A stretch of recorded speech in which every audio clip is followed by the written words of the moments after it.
Thank you for listening to The Path to Authenticity. My name's Tom Gentry. I think of this show as the opposite of small talk. You'll hear real conversations with real people who know who they are. We talk about what makes them who they are, how they became who they are, and how we might become truer expressions of who we are.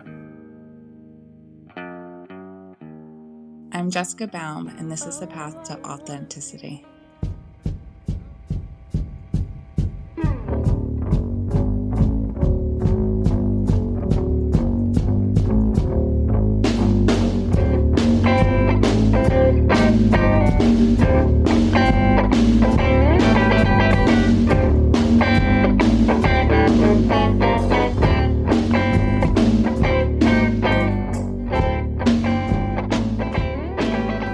If this is your first time here, thanks for checking it out. If not, thanks for coming back.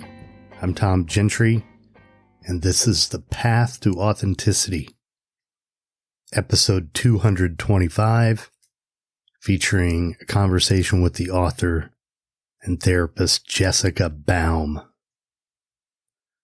And Jessica's been on the show before. She wrote the book Anxiously Attached. So she's a friend of the show. She was featured in one of the earlier episodes. I want to say it was episode 25 or thereabouts. And, that was while she was still working on this book that's done really well. Now it's been out a while. We had this conversation several months ago. And she's in the midst of working on another manuscript. So here you go. I hope you enjoy it. Jessica Baum.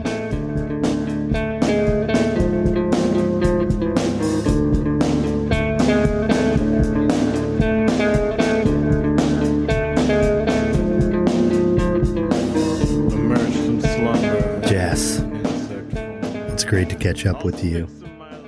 It's kind of weird now. I have this life where some of the people who I talk to, I almost only talk to them when we're doing something like this. But like you mentioned, as we were sort of preparing for this, a lot has changed. We used to live like within a couple miles of each other, and not that we ever saw each other then either, but now both of our lives have changed quite a bit. And most notably, since you've been on the last podcast, you've published the book that you were talking about writing in the last episode. That was a journey, and it's out there doing wonderfully in the world. So I'm just grateful that it's helping so many people. So tell everybody about it. So Anxiously Attached, Becoming More Secure in Life and Love is a book I wrote to help people who identify with codependency or anxious attachment or struggling with their love life and having repeated patterns. It really dives deep in explaining attachment theory and helping anxious and avoidant people start to really understand the underpinnings of why their behaviors are the way they are and kind of how to heal and start to facilitate the healing process. So if you could talk a little bit about the path that led you to write this book. You and I probably crossed paths for the first time maybe it's probably 20 years ago now, or close to it, when you were at, what was the program that Behavioral Health of the Palm Beaches had where you ran the family program? Oh, yeah, Seaside. Right. Seaside of Palm Beaches. Yeah, I started working a lot in the world of addiction, as you know, and I think a lot of us have met that way. And I specialized in family work and codependency. And so that kind of started my career, and I started to see a lot of family patterns and codependency. And then through my personal life, I did a lot of couples counseling. I did something called imago therapy personally. And then I became a licensed imago therapist and dove deep into the underpinnings of relationships and also relationships and addiction, relationship dynamics, really understanding all of that and helping people heal in their coupleship, in their families, and also independently, and how we project and how we repeat the same core wounds over and over again. And a lot was happening in my office. I had a lot of success and kind of wanted to bring my own personal experience, the experience I was experiencing with clients, and the knowledge that I gained through writing the book to the general public so that more people could have this information and didn't feel completely bewildered when they get stuck in familiar relational patterns. So how many podcasts does this make that you've been on since you published this book? Have you kept count? Close to 60 this year. Oh my gosh. Yeah. And what would you say was more difficult, writing the book or getting it published? I think that every part of the book journey is difficult. I think being brave enough to want to write and then finding an agent and then going through the process of creating a proposal. And then I wrote my manuscript many times, and then being courageous enough to put that vulnerability out there in the world and just following your heart, knowing that it's going to help people. It's really stepping into that. And I'm in the process of now working on my next book deal. And I don't know that there's an easy part of the process. It's just you kind of get to a place where you start to understand the process better. And I this weekend started writing again, and I haven't been writing for a long time. And I was like, am I going to be able to write again? And so it started to slowly come out of me. So every part is just kind of like this new beginning. And it's a little bit challenging and very, very rewarding. And it's scary and awesome. And I didn't really answer the question because I think that getting the book deal once the book deal was there, rewriting the manuscript was actually easy. You know, you still put pressure on yourself, but I think getting the opportunity was really hard, especially the first opportunity. I think it gets easier once you kind of get one opportunity and you do well, then you're most likely given another opportunity. So how long have you been exploring this, attachment theory? When did you first become aware of that? And how does your personal experience with that sort of inform your desire to write a book about it? How did that all work together? I think that, when you hear words like addiction and codependency and these very, mainstream words, and you are a psychotherapist, you really dive deep into what is at the crux of all of this. And a lot of what I started to study was interpersonal neurobiology. And I started to realize that attachment and your attachment system is at the crux of most of your struggles and most of your joys and most of how we are existing in the world. And so there was that book Attached out there. And, there's some literature out there, and people are starting to understand that they have an attachment style. And even that's complicated because it's a combination of two people's embedded patterns that make up a relational attachment dance. But I just started to really know that this is at the root of why people do the things they do. And some of our crazy behavior, call it crazy or not, actually makes sense when you start to understand the interpersonal neurobiology develop and why connection is our biological imperative, and getting disconnected or feeling threatened by connection or feeling threatened by the fear of loss of connection drives so much of our behavior. So when you start to really understand that, everything starts to make sense. And when things start to make sense, people can be more compassionate with their own behaviors and the behaviors of others. And it just started to flow more with me and made kind of these common terms I just started to understand the depth of them, and that helped me in my own personal healing, and it also helped me understand other people's struggles a lot better. So I think providing that to the general public also creates a layer of compassion when we start to understand why we adapted and why we have adaptive strategies and why our attachment system gets activated. And when you start to understand that, it's like, oh my God, yeah, this makes sense. And then you can start to heal. And healing means feeling, healing means uncomfortability, but healing means there's more insight to your internal world, which is very liberating and gives you a little bit of autonomy. I should say agency. It gives you agency. When you start to understand yourself better, you have more agency and how you can better take care of yourself. That's really what I have appreciated about this concept a lot is it helped me understand me. And I definitely have an anxious attachment style, but it helped me not feel so bad about myself anymore.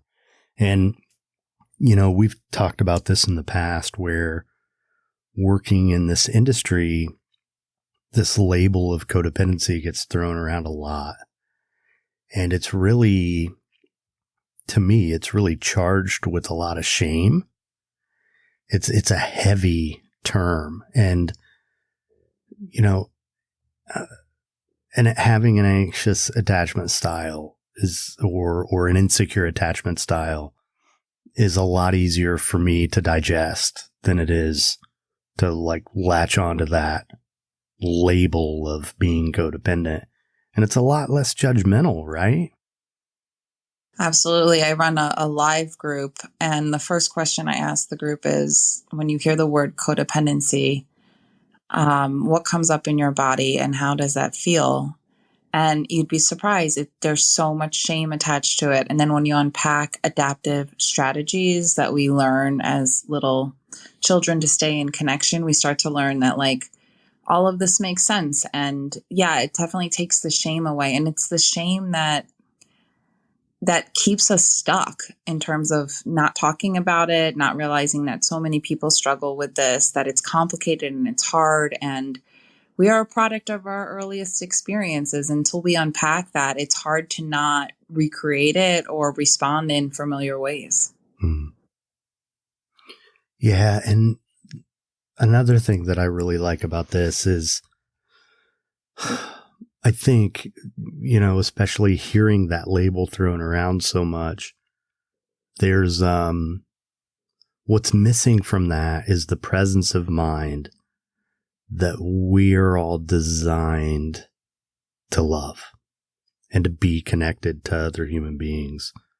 And there's nothing wrong with that, right? It's the way life works. It's the way we're supposed to be. And I've just seen over the years a lot of people sort of judged for loving or wanting to be loved. And, that desire to feel loved and to feel connected to another human being, that's not a problem. That's, maybe it's something we need to learn how to do better. Maybe we need to learn how to be better at it, but it's definitely, it's natural. And I feel like the attachment theory stuff really sort of, it recognizes that, right? Yeah. I mean, I think, our culture, you hear the word codependency and our culture pushes autonomy and independence. And that is so dangerous. And I think I know I fell victim to that. And interdependency, co-regulation, community, we're biologically wired to be in community and more supportive. That's actually how we thrive, is when we can depend on dependable people, and that we are surrounded by many, many attachment and many figures that love us. And, so this whole culture that we're in that pushes this individualism and this autonomy actually hurts us and makes us more isolated. So you find people on two ends of the spectrum because you don't know where to go, but it's really about depending on warm, safe, reliable, dependable people who care about you, who can non-judgmentally accept you, all of you, the way you are, and finding those people. And unfortunately, we do live in a world where there's a lot of people that have an agenda and are in survival mode and are fast paced, and they don't have the capacity. And then there are other people who do. And so your nervous system kind of seeking out people who can form connection and be with you is how we're meant to thrive and heal and be with each other. So it's kind of working against all the imaging and the messaging that we've gotten since we were really small. So, one of the things I want to hear about is, so I mentioned before that I identified with that anxious attachment style. And yet, at this point in my life, it's pretty rare that I notice myself responding in that way as compared to maybe 10, 15, 20 years ago, or even as a teenager, that's how I was responding all the time, you know? And so this isn't something we're stuck with, right? And so I guess, what does healing look like? And how does that work? I mean, and, you know, pretty much anybody who's has a question like that is also, they're going to want to know how long it's going to take, right? When will I feel better? When will this stop dominating my decisions and relationships? And also, maybe you can touch on the sort of play between insecure, anxious, and avoidant, and how those two Okay, play that's a against lot each of. other. I know. Yeah, I mean, when you share that, you know, you responded a lot as anxious attachment, and now you're slowly starting to see that change. I think that there is absolutely our brain. We used to think that our brain is stuck and, you know, we get a label and that's it. But due to neuroplasticity and how we are supposed to heal, that when we heal, it's not that the anxiety goes away, it's that we create more space and more neural pathways, and there becomes eventually another choice and more awareness to our behaviors. And that's kind of like the first step. It's like, it's not that the behaviors go away or the responses go away, but now we know what the root is. And when it comes to healing, everybody's different. We have implicit streams and memories and embedded trauma. So when we start the healing process and we're with a therapist and hopefully some secure people in our lives, it's an unfolding of what comes up. And, you know, part of our left hemisphere wants to know, like, how do we fix this? How do we change this? How do I feel better? And a lot of healing is, how do we feel this uncomfortability in the presence of someone else's nervous system? Because it's in that re-experiencing that we take embedded trauma and painful sensations, which are memories in our body, and they're held by another person. And the more that's held, the charge goes down. So they start to dissipate over time. So the paradox is, healing is actually feeling all those uncomfortable parts, but it's feeling it in the presence of people who can help hold it versus going out and trying to fix it. So there's a kind of a journey that you go on, and it's about meeting more and more of your anxious parts or your unworthy parts or your shame, or even getting in touch with your somatic experience. And what I mean by that is that, like, these memories and attachment and embedded trauma is stored in your body. So we start to check in with our muscles, with our belly, with our heart, where we really, really store everything. And so we become more embodied as we heal. And that's not actually an easy process. It's actually hard and wonderful and expansive all at the same time. And chances are, if you're not on the healing journey, you might be a little bit disembodied as a way to protect yourself from everything you couldn't experience. And it's when we are in the felt present of someone that we feel safe, and our system senses safety. It's not something we can fake. That's when we start healing, and that's where we start to trust someone with all these uncomfortable moments. And it is uncomfortable and it is really hard, but it's so worth it. It's transformational. So that's kind of the long and the short. I wish I had, I think our culture wants, here's 3 steps and you'll be fixed. Right. And the truth is, there's nothing to fix. There's just a lot to hold. And a courageous person to bring it to the right person and allowing it to unfold. And when you're in the process of healing and you start to feel a little different and your perspective changes and there's more space, like Tom said, and you're not as reactive, there are times when you're like, wow, okay, this is working. Even though it's hard, I can tell that, I'm building that neural pathway, or building what we call dual awareness, or I'm having more space between my reaction time and what's going on me on good days. So you do have these little places where you're like, okay, this is cool, this is working. And then sometimes it's really hard. So it's a journey, as they say. The other question was about anxious, avoidant, and insecure attachment styles. I think but one point I want to make is, for me, and I want to hear what you have to say about this, but maybe we don't think about this if we're someone who's never had individual therapy. But the therapist can be that first relationship where it's safe to connect that way that you're talking about, and then model it for us going forward in our other relationships, right? Absolutely. I mean, a therapist does hopefully become a secure attachment figure. And usually we play out our patterns even with our therapists. But yeah, their nervous system being in what we call ventral vagal, hopefully, or their nervous system being calm enough to be present while our nervous system or the client's nervous system is getting dysregulated. And then kind of connecting the dysregulation back to the earlier wounds is how we start to heal. And yeah, that role, and it can be a non-judgmental, warm friend as well that we can co-regulate with, that can calm us down. But the goal isn't to fix or get out of or to blame. The goal is to be with and to experience these parts that are unbearable with someone who actually can hold them. Because really what they are parts of ourselves that were cultivated or developed really early on. And unfortunately, probably our parents couldn't hold it with us. So we need to re-experience it in another relationship where it's safe enough. And that's how we kind of heal it, because it's in the re-experience of it, in the safety, we kind of heal what we didn't get to heal back then. I know that sounds a little out there, but that's essentially the role of a lot of therapists, is to re-experience things and then have a corrective experience.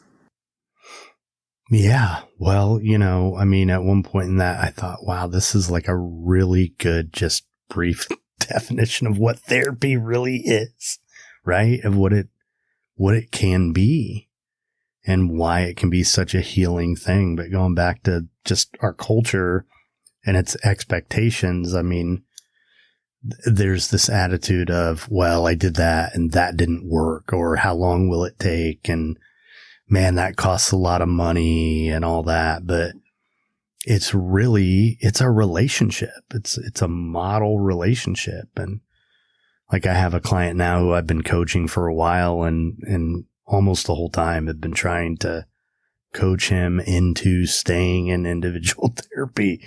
Right. And he wants to think of it in terms of what's the value I'm going to get from each session, and what are the things that I need to go to it prepared with a bunch of stuff to talk about. And what I told him is, some of the times when I feel like I've made the most progress in a therapist's office is when I thought everything was fine and I didn't have anything to talk about, but we ended up going somewhere together that I didn't even know I needed to go there. Right. And,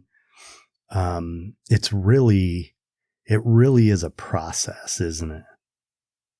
Yeah, it's a process. And I was that person too at one point in my life where it's like, oh, I'm paying this money and you're not seeing anything. And I remember I was working with this therapist, and she's amazing, but it took me like 2 or 3 months to really let her in. And I think it takes time, again, for our nervous system to recognize and feel safe.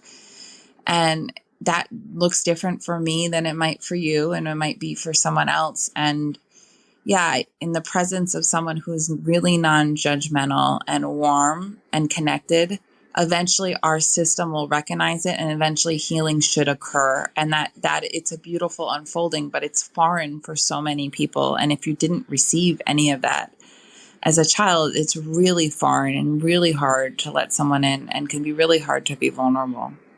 Yeah. Okay, so back to the anxious attachment versus avoidant attachment style. Anxious avoidant. Yeah, I mean, so, that I could talk about that for a really long time, but insecure styles like anxious, avoidant, and fearful are people who struggle with intimacy, abandonment issues, some codependency traits like we talked about. And so in relationship, they're less secure. They're either hypervigilant about being abandoned and expand their energy and seek closeness and connection when they're scared, or avoidant is really scared of intimacy, pull back, retreat, avoid connection because connection is really scary too. So, often those two partner with each other, or that pattern shows up in your relationship where one person is shutting down and the other person is turning up the volume in their nervous system. So the fight flight goes on. And basically they're both in fear responses. And if we can't get back into safe connection, and our adaptive strategies either to run towards or run away, both of those are still fear states. It's very complicated in a couple dynamic, and it can be very painful and quite miserable to be stuck in that pattern. And that's why I write a lot about it, because often we think we're fighting about one thing, but what we're really fighting about is a lack of connection or an inability to get back into safe connection based on our adaptive strategies and our attachment styles. And the way that looks a lot of times is basically having the same fight over and over again, right? Yeah, it can look like that, or like the same feeling, like, oh, there he is shutting down again, or there she is getting mad and I'm never enough, or he never spends time with me, or she's always busy. These are really just words for I feel out of connection, or I don't feel appreciated, or, and often they're familiar sensations that we felt before in our childhood, and we're not making the deeper connections that show up in our intimate bonds because we replay the same patterns out in our adulthood. It's almost like we take that little boy or girl with us, and then, and then the same feelings that they had when they were small are also the same feelings we have as an adult in our romantic relationships or just really close bonds. So what would you say, doing all this work, writing this book and everything else that was happening in your world during this time, what did you learn about all this? Maybe that was surprising to you or that you didn't expect about attachment? Oh God, I learned so much about attachment that I didn't expect. Even when I got the book deal, I mean, there were people who came. So a big thing that really was beautiful and kind of synchronistic with the book is that I felt like I was writing this book alone, even though I had help on the way.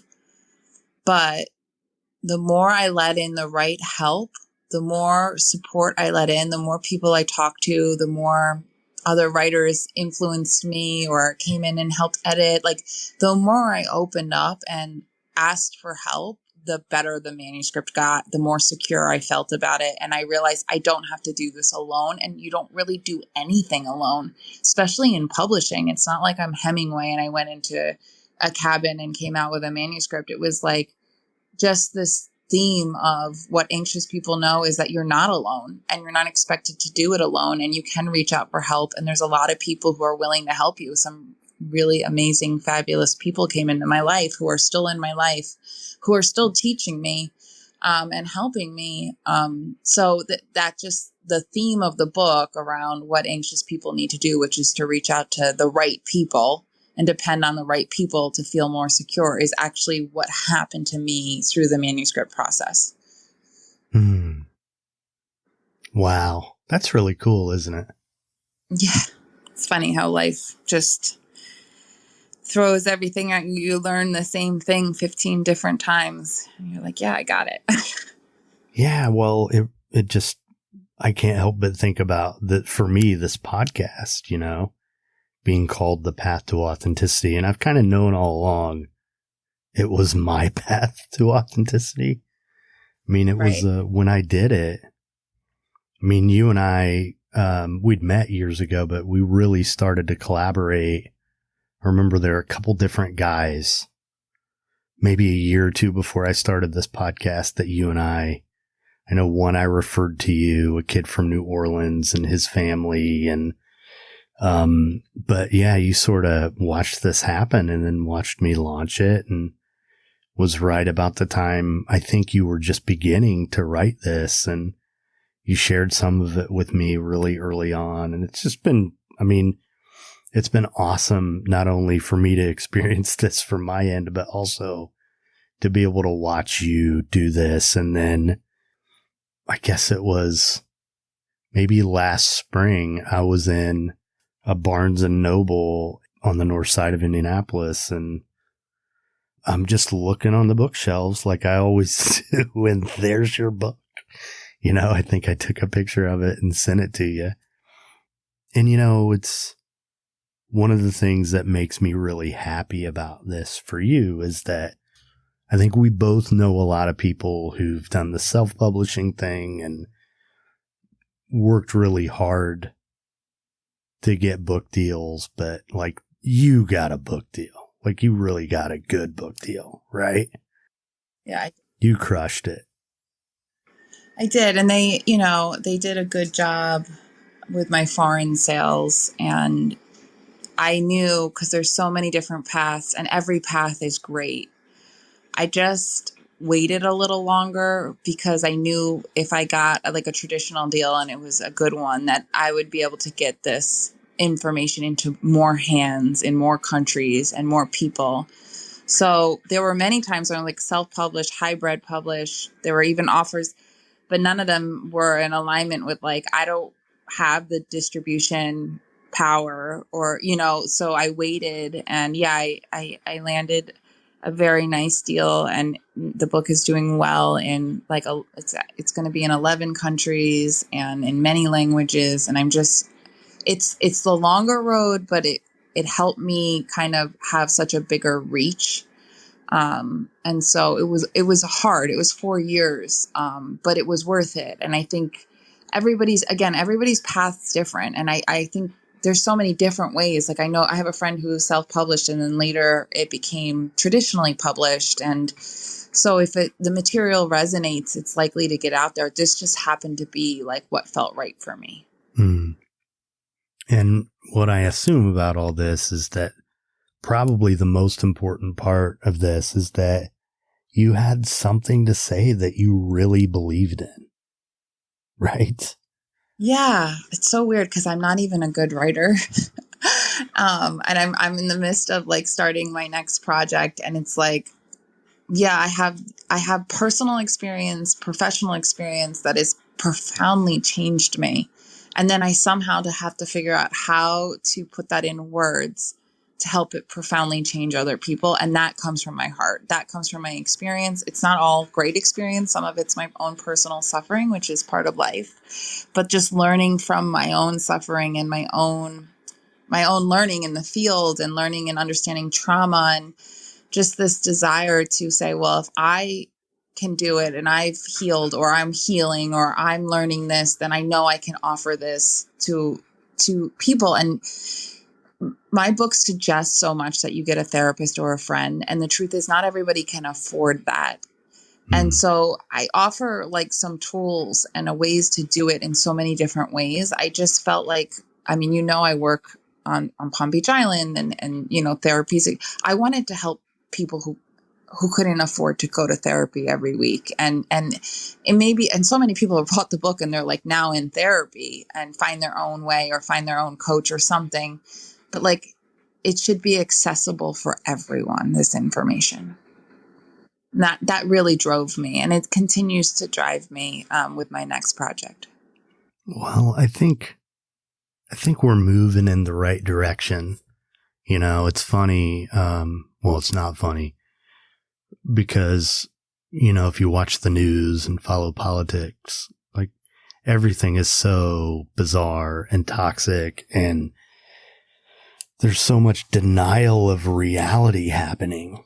It's just everywhere. Yet, there are more people like us talking about these things all the time. And I think about one of the things that is really, just kind of makes me happy is that being a guy in long-term recovery, you know, getting sober at 23 years old, in a lot of ways, I thank God there was no social media because, I mean, I know there were crazy videos of me that would be all circulating, you know, knocking over Christmas trees and whatnot. But there's also a lot has changed. And it's so much more socially acceptable to just be abstinent from mood altering chemicals not because you had a problem or anything, but just because it's a better way of life.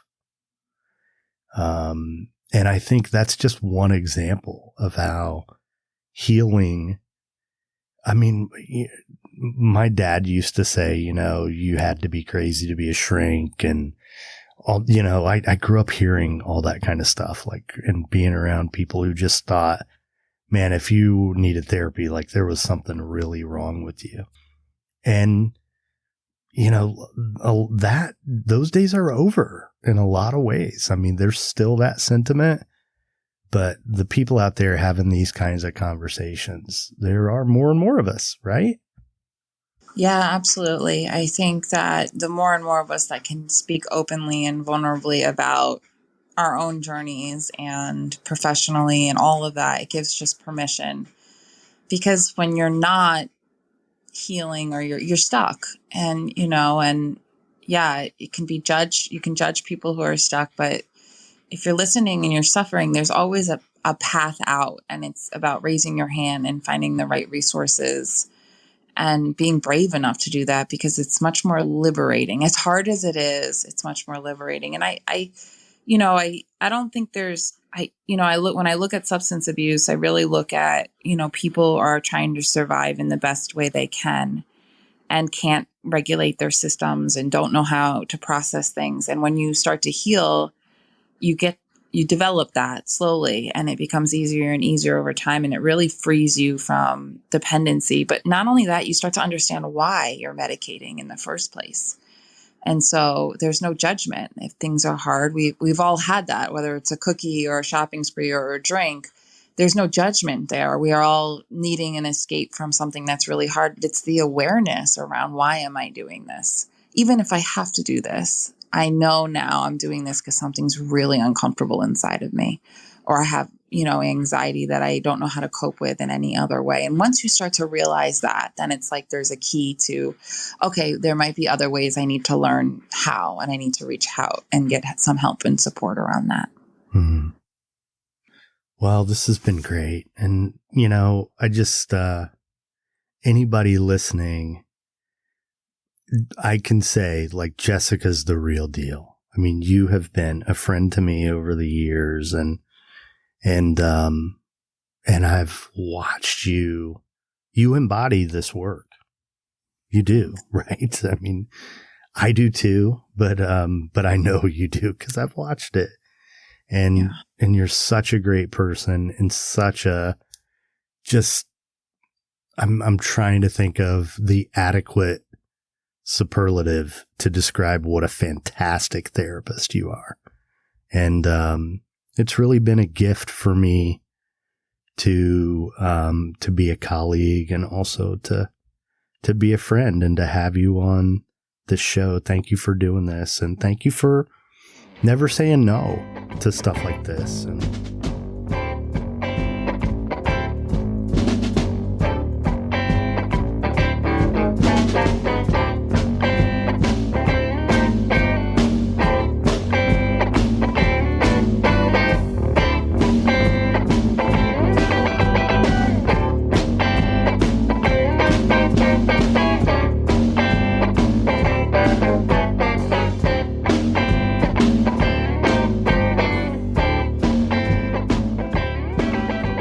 thanks for listening to the show. Please subscribe, leave a rating or a review at Apple Podcasts or wherever you listen. You can learn more about my other podcasts by visiting thepathtooauthenticity.com or by clicking the link in the show notes. Music is by the band Punk Rock Opera, used under a Creative Commons license and with permission from the artist. The show is produced by me, Tom Gentry. You can find more of my work on Substack, including a podcast only available to paid subscribers. So again, thanks for listening. Keep coming back. Be nice.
did great, honey